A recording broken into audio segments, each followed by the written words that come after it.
There are four groups we are finding.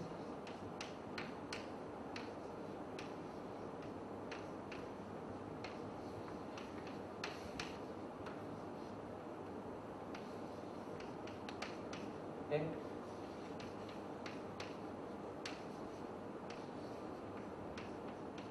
these are the four groups we are finding. This is called proper orthochronous. Don't ask me what all this means. This is called simply orthochronous. Because the parity is reversing. Here, it is called proper. This is called orthochorus.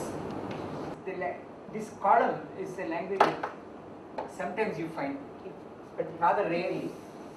But the most important thing is to notice that this contains parity. This contains,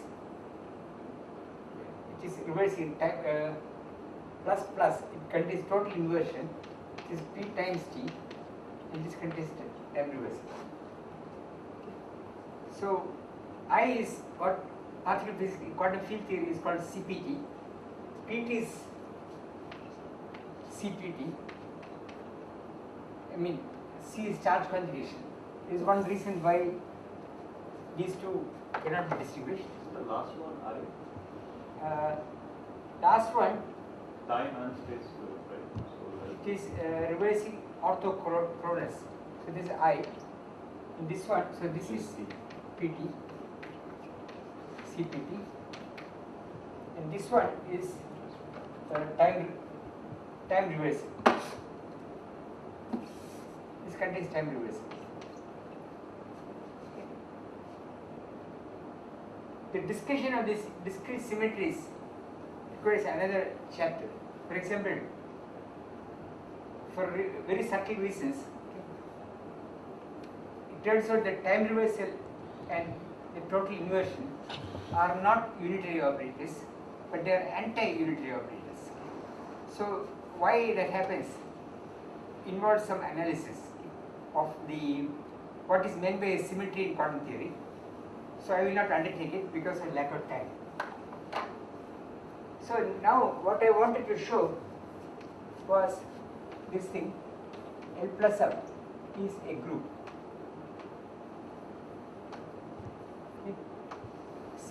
So I want to show that identity is in L plus up. This is certainly true. Secondly, I want to show that lambda in L plus up means well, that means lambda 0 0 and determinant lambda 0 0 is positive and determinant of lambda is plus 1. And so if I say lambda I are in this thing, I have to show that if lambda is in this thing means lambda inverse is in this. You can say this is okay. Why? Okay, since 1, determinant of lambda inverse is determinant of lambda whole inverse. And secondly, lambda inverse, let's say 0 0, is actually lambda 0 this way, the transpose matrix. But we have shown that this is certainly larger than equal to 1. So we have, so the inverse is there, and finally the product has to be proved. Okay? That is 3, lambda I is in L plus. I have to prove, is it true that lambda 1, lambda 2 is in L plus? Well, the determinant part is trivial.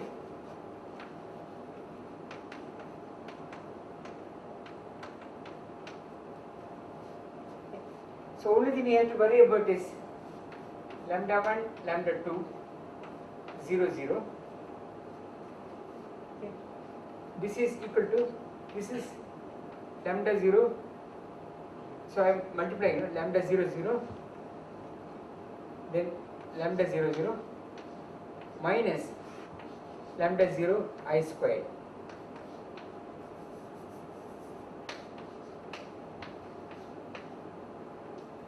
Yes, but I am taking the trigonometry.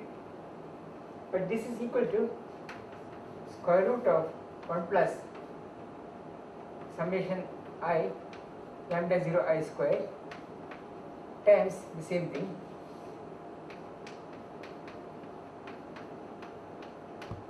squared, right, minus this is the scalar product of lambda 0 I with lambda 0 I. So I can say that this is larger than equal to square root of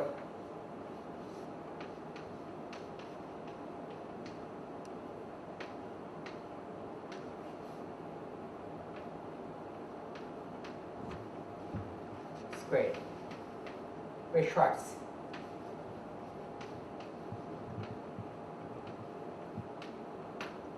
Yes, and this is certainly because of 1, this is certainly larger than equal to 1. Right? So here I have used Schwartz inequality to pass from here to here. And once I have this by inspection, you see that this is larger than equal to 1. So we have proved, well, checked that this is a group. Okay. Once I have this, from this follows, since example,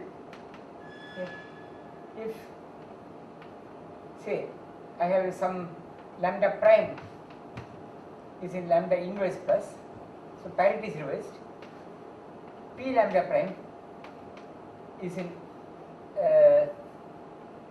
call this lambda is in L plus up, because this parity fixes the determinant, and by implying p this one, p squared is 1, it follows we have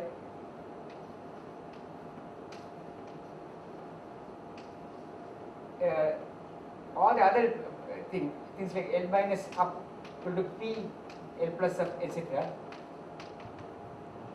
Okay. And you see, check that, and we check that, and we check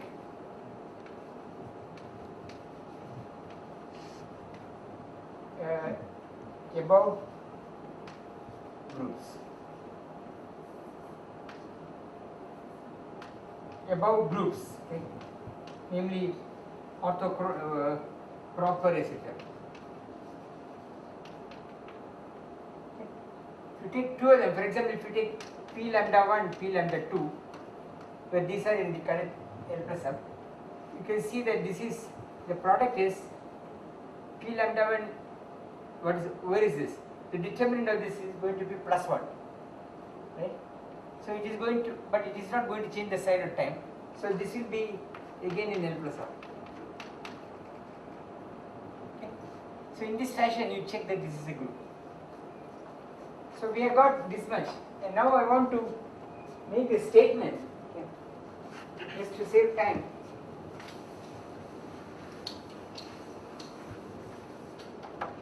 Claim.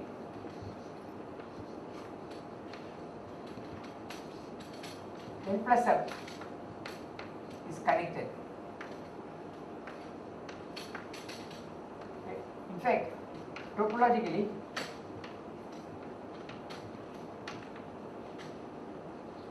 N plus up is just R3 cross SO3 as I introduced last time. Okay. You can look up for proof. See book. I given the proof in the book. It is quite easy, but I don't want to, because of the time limit. I have to go down around 3:05 or so, because the talk is going on there. So, but anyway, the proof is fairly easy, so I will leave it. So I want to know, from here also you notice that pi 1, there is L plus M is doubly connected.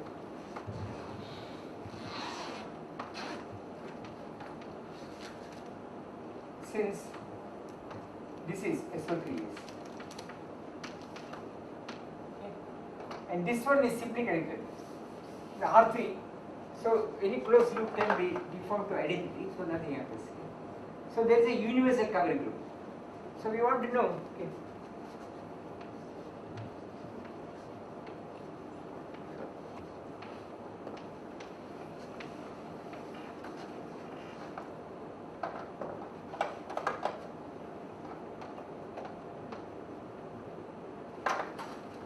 SL2C of L plus R.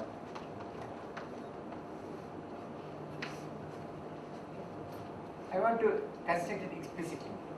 So the most useful thing we do is, in physics what we normally do is introduce two things: tau mu, Pauli matrices, which is tau 0, which is unit matrix, and there is sigma Pauli matrices, standard Pauli matrices. And side by side, we introduce this tau tilde mu, which is tau 0 and minus tau I.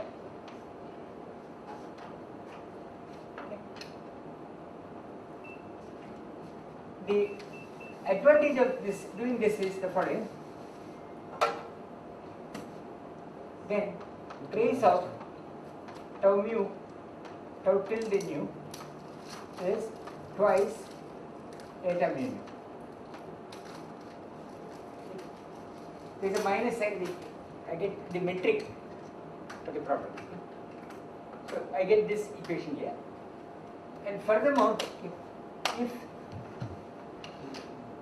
M is any 2 cross 2 Hermitian matrix,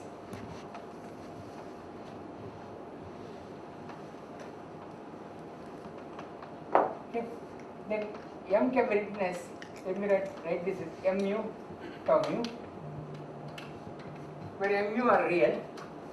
So where M mu real, taus are Hermitian.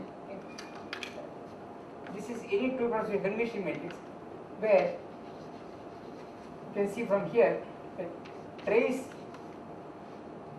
of tau tilde mu, I should probably write more index business. Let me write like this. So tau tilde mu M is M mu. Okay.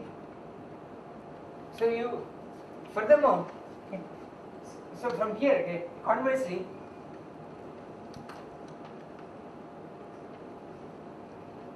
any real 4 vector M determines a Hermitian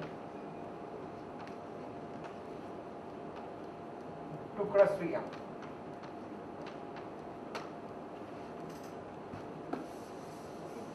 By any from M equal to M mu tau mu. So there is a complete isomorphism between these two vector spaces. Okay. Now what we do, this is an important formula for G in SL2C.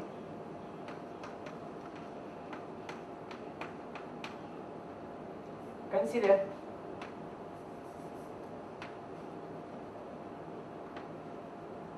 let me write G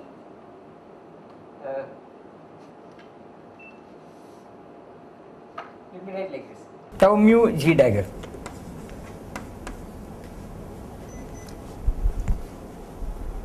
Yeah. This matrix. Oh, there is one more thing. I should say one more. I should say before that. Also, okay, is very important. M equal to M mu tau mu means what? This one M is M0 plus M3, M0 minus M3, right? M1 minus IM2, M1 plus IM2, right? Upstairs. Okay. So this says, or determinant of M, from here you read the determinant of M is M0 squared minus Mi squared, right? It is a determinant of M is a Lorentzian length. So this is the Lorentzian length eta mu nu mu nu of the original M. Okay. Now you consider the following.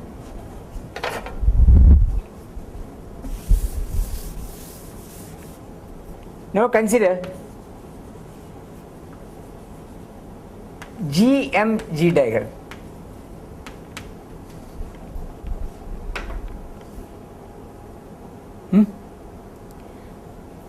Now GMG dagger, okay, this has, so let me call it M of G, M prime. Now determinant of M prime, there. From here you see that M prime is Hermitian.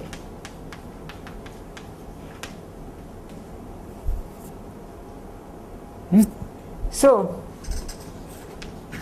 if M is mu tau mu, okay,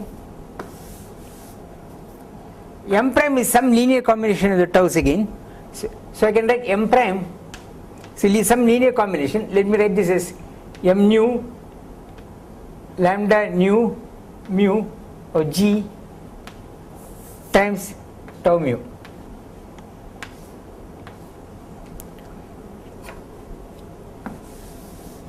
This is as of now a notation. These are the coefficients of the linear combination. It is going to be linear in M by construction, this is small m. So I can write M prime in this fashion. Yeah. But we also know the determinant of M prime is determinant of M. Since determinant of G equal to 1. That because G is in SL2C. G is in SL2C. This implies that the Lorentzian length of this is the same as that of the original one, or we have proved that lambda of G is an element of the Lorentz group.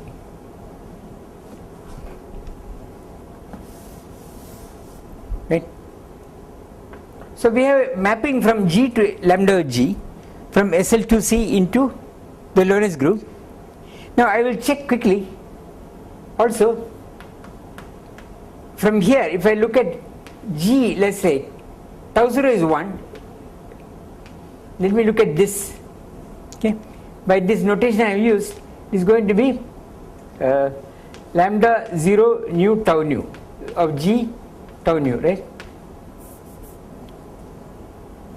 I want to prove that lambda 0 0 is positive. So I take the trace of this. Tau 0 is 1. So this is GG dagger. This is equal to trace of this. Only tau 0 0, so it is lambda 0 0 G. But this is positive. Okay. But this, but LHS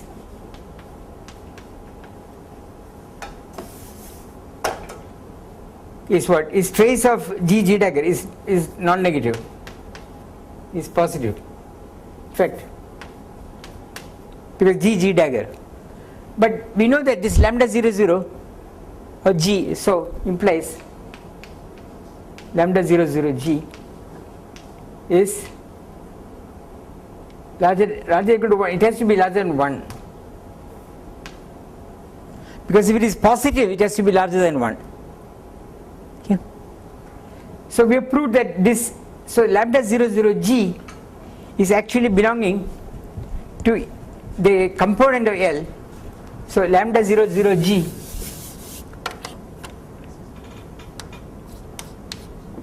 this lambda of G is belonging to the component of L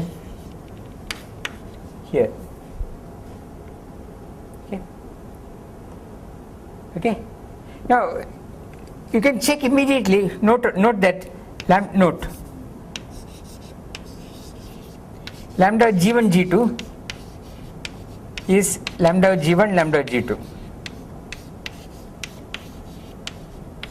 That by definition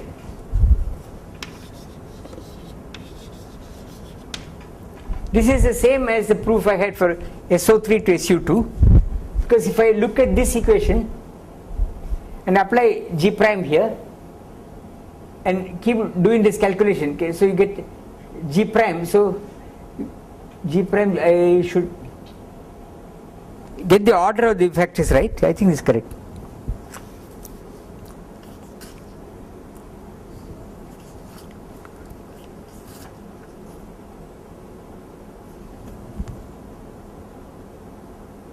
Oh, I should have written I should have written the other way around. Okay.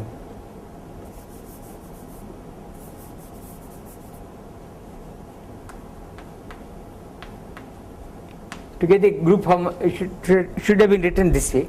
So lambda of G acting on M. Okay. Then by applying once more, you forget lambda G prime. Okay. Then by associativity, you get that equation. So that this mapping G to lambda of G is a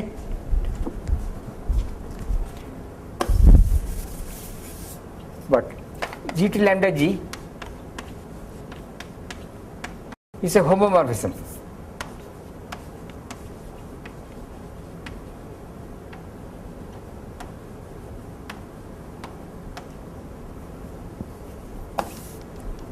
Okay. The group property is fulfilled. Yes, exactly yes. Now, one can check, I don't know exactly how to prove it easily, one can check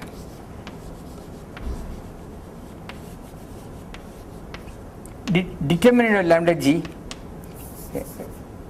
determinant of lambda G is equal to +1. I don't know, I mean if I say SL2C is connected, the proof is done, but I wanted to, then how, you may ask, why is SL2C connected? Then I have to do analysis, but there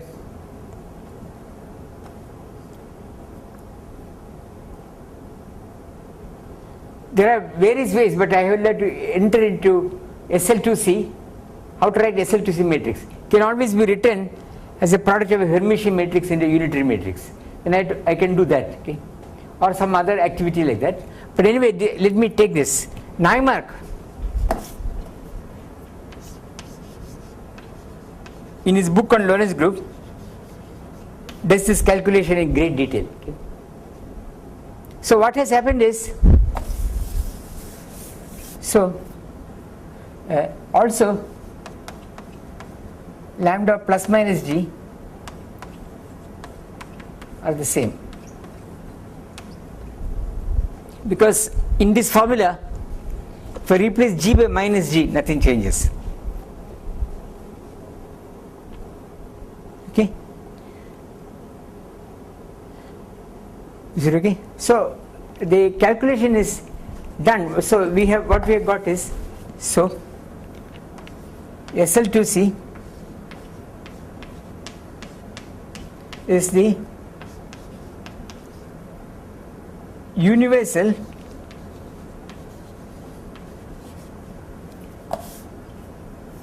let me say here as it covers L plus up twice covering group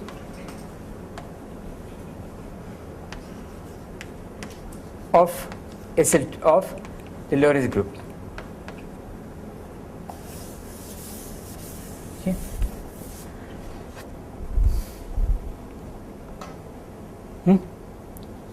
So we also have now, this gives universal cover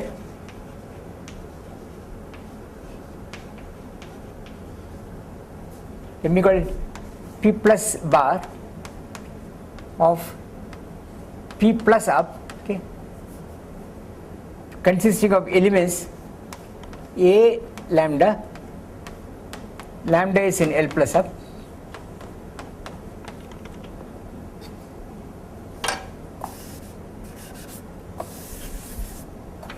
A lambda as A G, G is in SL2C. Okay. With the multiplication law is changed, A is a 4 vector with A1 G1, A2 G2. Can you guess what this might be? This is a 2 by 2 matrix. This is a 2 by 2 matrix. So how will I write the multiplication? I can't multiply with 2 by 2 matrix this real 4 vector. Okay. So I have to do something like this. A1. Then I take this G1 and map it to the 4 vector Lorentz group element. Okay. This is a 4 by 4 Lorentz transformation. Then I act on A2. Then I take G1, G2. Yeah. Where did you pull L1 lambda from? What's that? Lambda G is this homomorphism Yeah. from G to. So you have to first image SL2C into the Lorentz group, then act on translations. So this is the group without reflections which underlies quantum field theory. Okay. This is the thing which includes also spin. And for example, the symmetry of the Dirac equation is actually based on this group. Okay. So this is what it is. Okay. Now I want to look now at the what is the Lie algebra.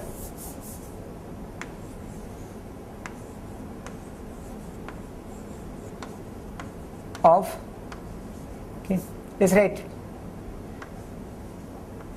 P plus bar M. Okay. Well, it is the same as that of P plus up, because they are differing by discrete elements and the Lie algebra is unaffected. Okay. So I will work with this because it is quicker. Okay. Now, suppose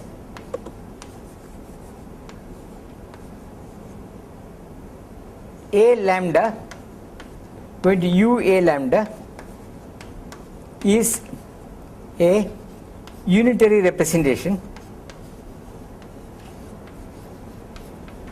of the Poincare group.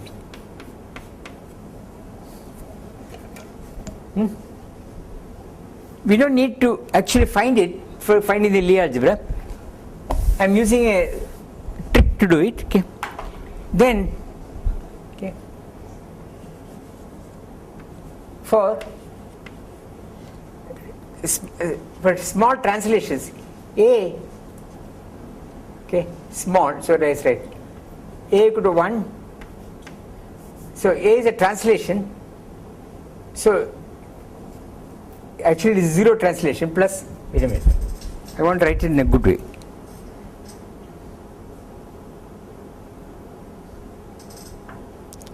Yeah, this way will be for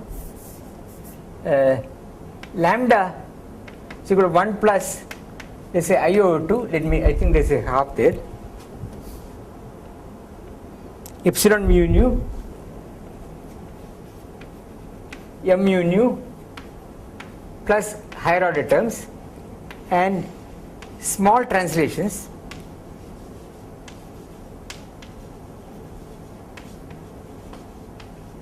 I can write UA lambda is equal to, near the identity I have 1 plus I A mu P mu, okay, plus I think I over 2, I get the fact is right, epsilon mu nu m mu nu plus higher order terms, okay, where A is a small number, this is an infinitesimal antisymmetry tensor, and these are the operator realization, and we want to know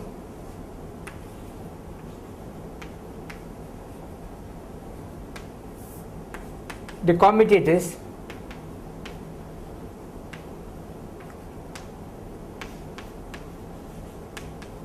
of P mu M mu nu. Okay.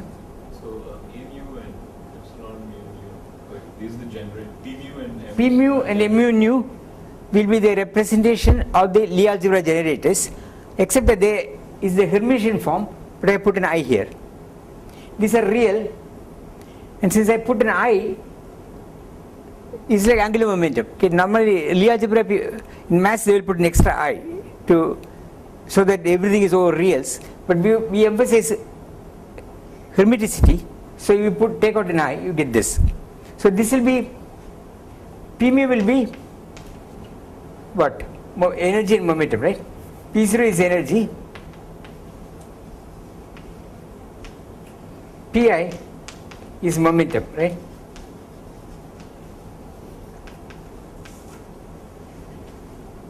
And the other generators are generators of the Lorentz transformation, which have an appropriate interpretation.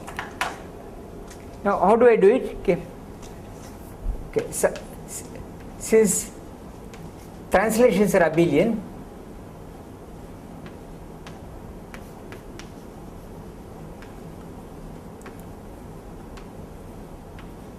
I can say P mu P nu is 0.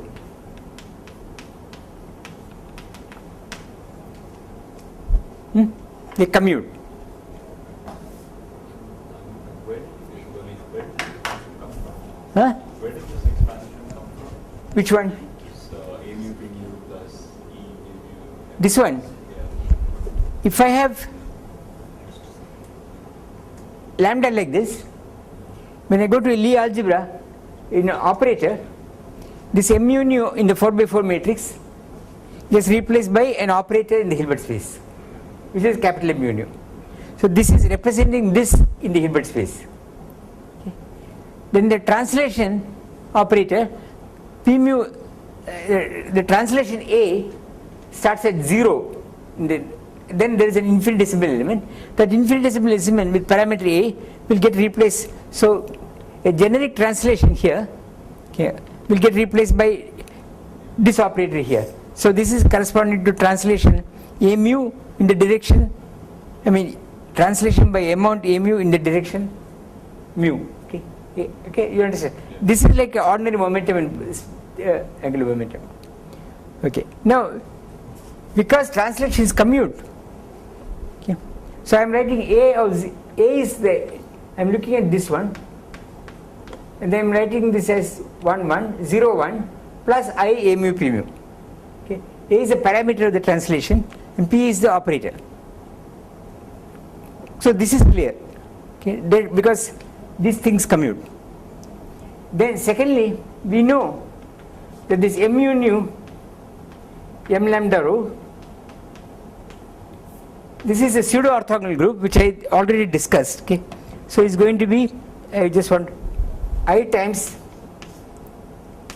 eta mu lambda m nu rho plus eta nu rho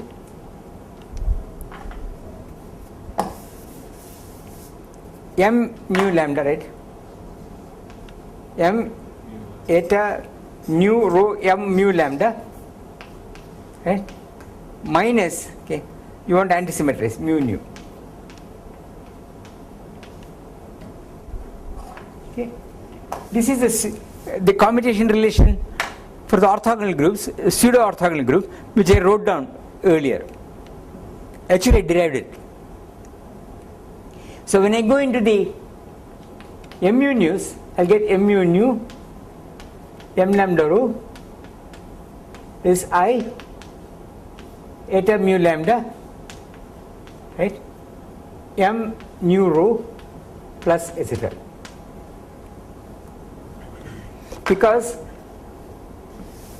these are the ones which are representing these elements of the Lie algebra. So this is the commutation relation. The operators for the boosts, for the rotations and boosts, okay, infinitesimal boosts. I have to know what is the connection. What about P and M? For P and M, Well, yes, please. is it possible to write down this? I mean, in the end, you just want the algebra for this P plus half. I mean, which should be. I mean, can you write down the Lie? I mean, because after all, it's going to be some sort of semi-direct product of the algebra. Of Yes. SL2 and R4. Yes. So is it possible to write down this Lie bracket just in terms of the Lie bracket of little SL2 and the differential of lambda, d lambda, which you know should take the Lie algebra little SL2 to the Lie algebra of the Lorentz group without writing, I mean, just there should be some, I mean, I'm just saying there should be some general formula for writing the Lie algebra of a semi-direct product. Oh, yeah, sure. I mean, If I know the action on lambda on, that's what I'm doing. Actually, I'm deriving that formula. right, but I mean, there should, I mean, without writing lambda in terms of components, there should be some way of writing d lambda because d lambda will eat D lambda. d lambda, right? Which is going to be the map from the Lie algebra of SL2 to the Lie algebra of the Lorentz. Oh, that for the Lie algebra case, they are all isomorphisms. Because Lie algebra is a tangent space at the origin. They are all the same. It is a universal only when you go into the. Okay, so they don't make any difference. So that is why I said here at the beginning. I mean, just was thinking to write the simple formula for this commutator of A.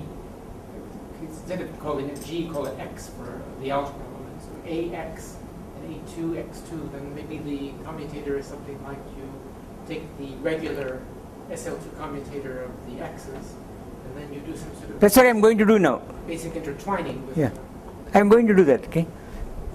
So, thirdly, I do the following.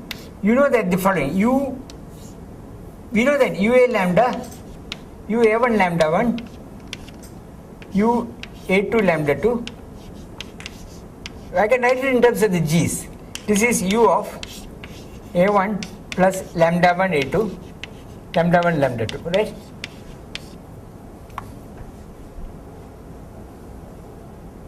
Because it's a representation.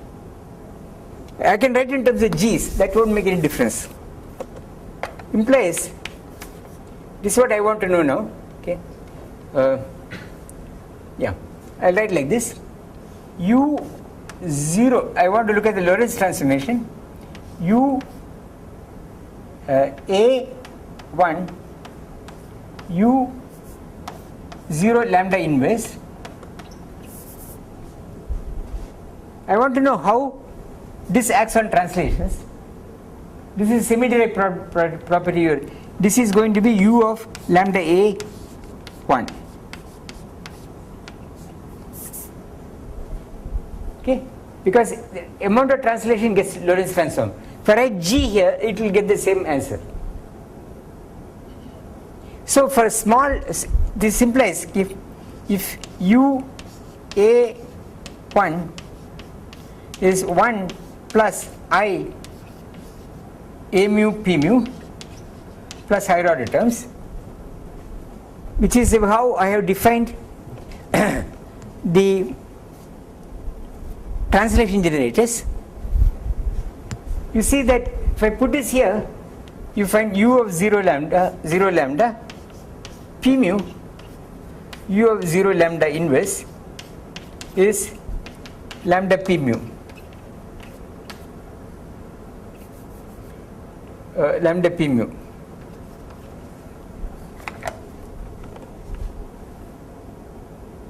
Okay,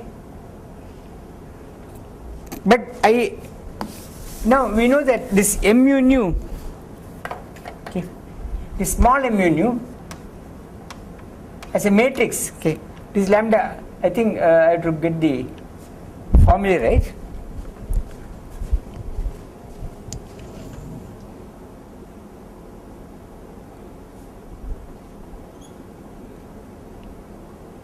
Yeah, the formula is like this.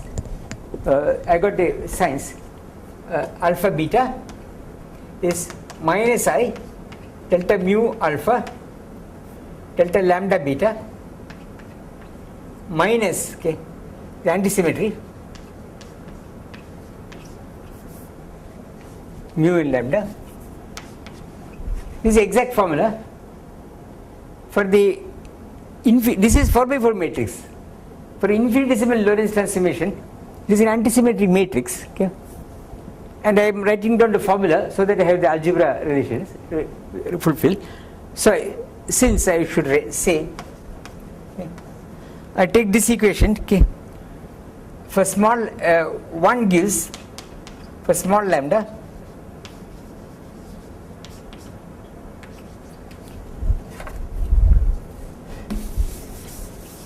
what do? I write 1 plus I over 2, right? I'll get epsilon dot m commuted with p mu is equal to this one, epsilon dot small m, okay, acting on mu nu p nu.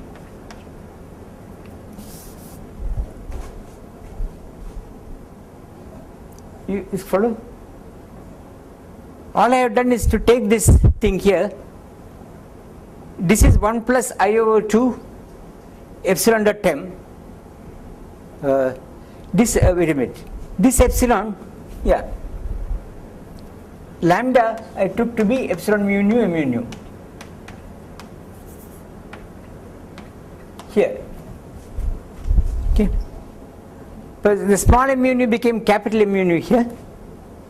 So I get on the left hand side, I get the commutator because there is an inverse here. Then I compare the leading terms, that is equal to this, except for the I, some i's.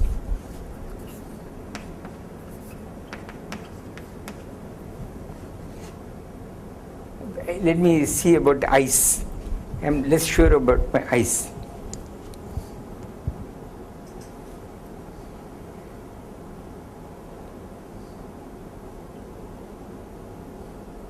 Yeah, it's correct.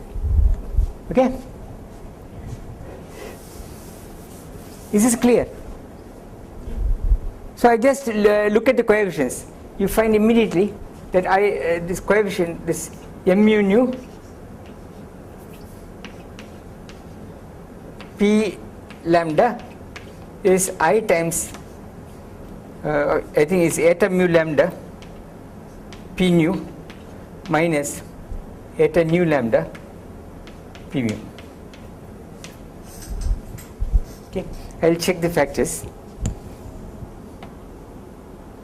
It's perfectly correct. You know, g lambda mu is correct. Okay.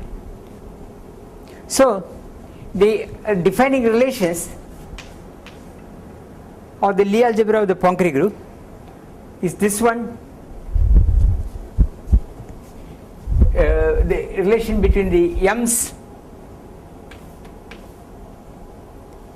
and finally the fact that the p is commute. Okay. Okay. So this completely fixes the Lie algebraic relations of SL2C of the Poincare group, and I want to finish up by looking at Casimir invariance.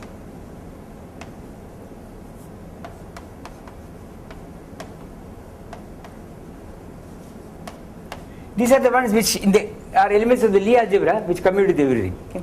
So since I am writing with operators, the formula I write will have not much is clear. The meaning is clear. This one. This is called square of mass.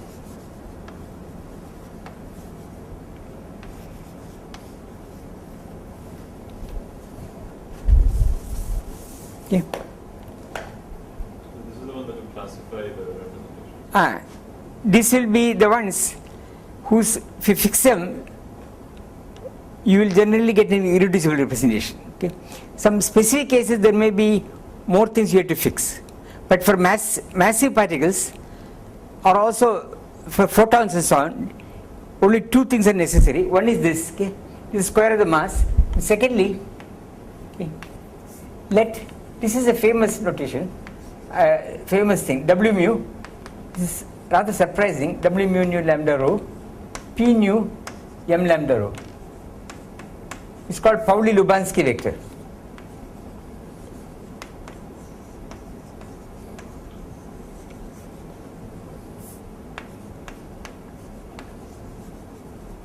Okay. This is rather remarkable vector. Okay. It has the following properties. Okay. Well, certainly under Lorentz transformations, it will transform like a 4 vector. That is obvious by covariates. But what is more important is the following: P mu W nu is what? 0. Why? Because when I commute with the m, P with an m is a P, and by antisymmetry is killed off because P's are abelian. Okay. When I commute it, I'll get a bunch of P's here. But the epsilon, the P's commute. Okay. Antisymmetry, you get 0. So Pauli-Lubansky, this is translationally invariant. Okay. So the second Casimir is W mu. Is a Casimir.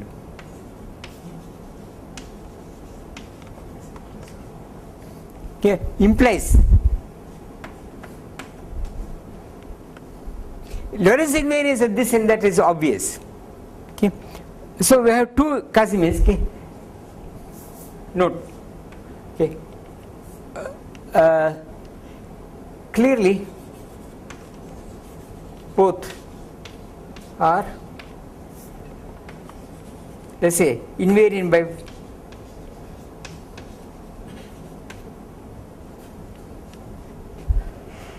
the Poincare. This one. Because the only thing I have to check is translations.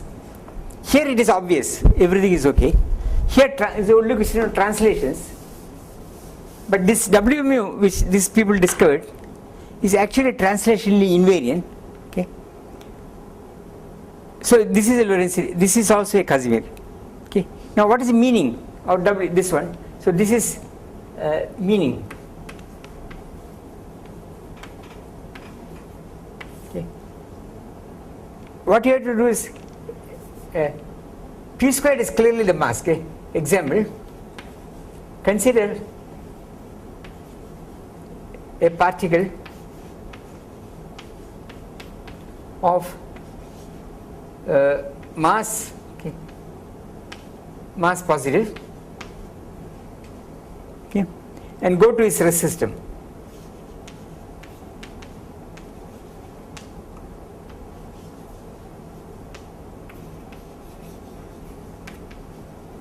Which you can, I am not giving rigorous proofs, but for a massive particle I can go to its rest system. No? So that means I am writing a P mu to a state here which is of the form m 0, but P mu, okay, P0 on this is M on this, and Pi on this is 0.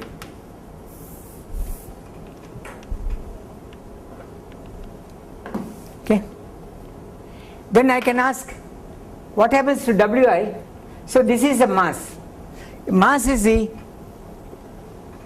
value of P mu in the rest system of the particle, or the invariant way is P mu, square root of that. Okay. So I can ask, in this system, what happens to W mu? Okay. So I can ask, now W0 on this, what will happen? W0 will be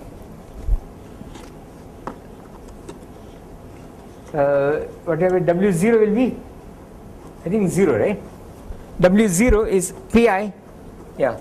W0 is going to be of the form, okay,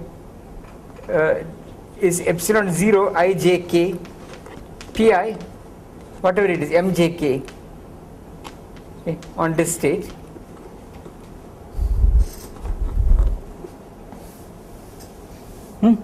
This is 0 because momentum is 0.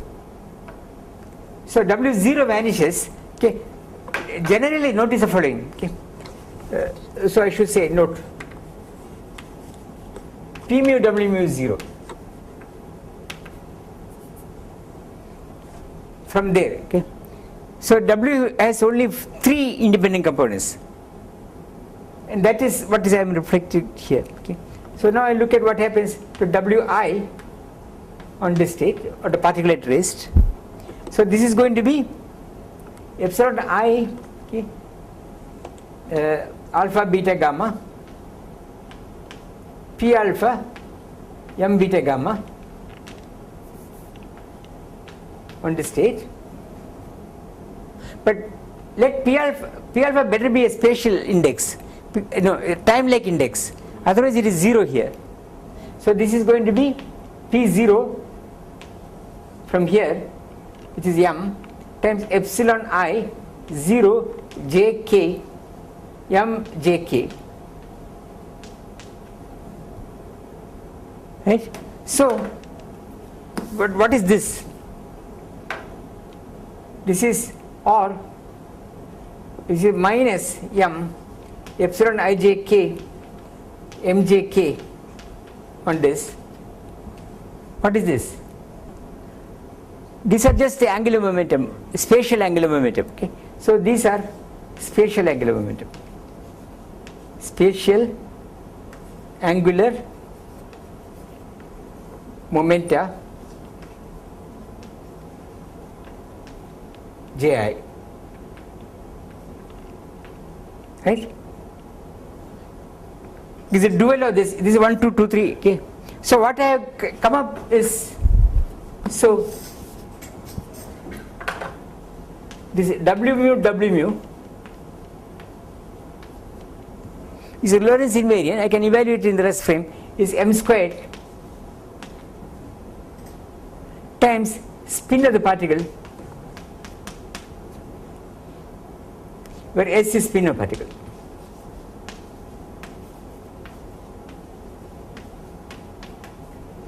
Okay.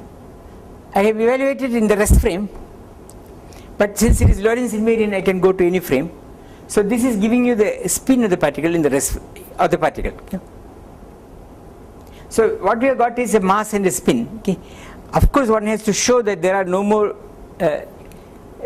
operators which needed to classify representations, but one can show that by explicit calculation for massive particles, and for massless particles of a special class which is all we deal with, like neutrinos, photons, and so on.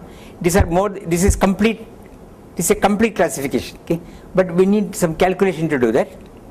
But there are some other representations where, depending on the representation, you need to put in some extra operators. Okay, they are not in the Casimir's. They are not in the universal envelope. You cannot write them in the Lie algebra as polynomials. Okay, it depends on the particular representation. Okay, but that I have no time to deal with now. You said where are these representations supported? These are all on L2 of R4, or what are the, No. What are the Hilbert spaces? No. This is a Hilbert space. So I have to build up the Hilbert space. So you have to look at the orbits in the. You have to do this activity with coadjoint orbits. No, you have to look at the orbits. Use a semi-direct product. Okay, so you look at the orbits in the moment space. I mean, what you do normally is a semi-direct product. No, so you at each point of the orbit in moment space you have a stability group, and you build a representation of the stability group. Then you induce it on the whole orbit. Okay. So it is a semi-direct product thing, no? So you have a semi-direct product means first you have the. So you're basically is it more or less that you're inducing from this L part up to the whole group. The other way around. What I am doing is taking translations. Okay, and I take a representation of the translations. Okay. And Then the action in the Lorentz group induces a action on the representations. Okay, so I get an orbit in the dual space. That is a coadjoint orbit actually. Then you look at stability group and then you induce it. Stability group and then you set up a vector bundle there. so you look at some sections of this bundle. And the sections of the bundle you have to then prove that there is a scalar product and so on. But those are all quite easy, and you don't have to use that language. We don't normally use that language. It's quite easy. It's just a few lines. But if you try to formalize in the way you are saying, you need to know something more. You need to know, not to appreciate what is happening quite generally, you need to know something more. Okay? So, having obtained these representations explicitly, it is a fact, which is quite fascinating, that you can build up quantum field theory systematically, just from that, okay? which is quite remarkable. Yes? So these are all built basically by inducing from this translation part. Yes. And it seems to me that what you're basically getting is going to be, so you have the semi-direct product of, once again, is R4 semi-direct product, this L part, right? That is a group. Yeah. The group is the semi-direct product of R4 and Yes. L part, right? And you're saying more or less that you're inducing from the translation part, which is the R4 part. Yes. So the representation space should be something like L2 of this L part. No. There are more, sections of bundles on the. It's not on the translations. What you do is. I mean, generally, the general principle is that if you're inducing from a subgroup, then it should be L2 of the quotient, G to H to G, it should be L2 of G mod H. So it sounds like what you're going to get is L2. You take. Yeah. You take representations. What you do is, if G acts on H, okay, what you do is this: you take a representation of this one rho, okay. You take the space of representations, okay. In this case, it's going to be one dimensional, right? Because the H here is R4, right? Yeah. It is one dimensional. Representation is abelian, but the orbit has a complicated structure. So you take this representation, then the group action on H is an isomorphism. The G action on H induces an action on rho. So it's an orbit in the space of representations. Okay. Because it is abelian, by Fourier transformation, there is a complete isomorphism between the space, because it's a Fourier transform, no? So there is a complete isomorphism. So in the momentum space, A is a translation, spatial. For us, it is a momentum space. The orbits are in the momentum space, okay, which is a dual of the translations, okay? The group. So the space of representation. Then you look at the orbits in the space of representations, look at the stability group, and then you set up vector bundles, okay? But as I say, that language is not needed. You can do it quite in a language familiar to physicists also. And then most miraculously from here you can actually start building quantum field theory. systematically. Okay, slowly build up quantum field theory. All that we know. It will take time, but there is a canonical way of doing it. Okay, I'll stop here, and then whether we continue or not, you tell for the next semester, I think. Okay, so we stop here. How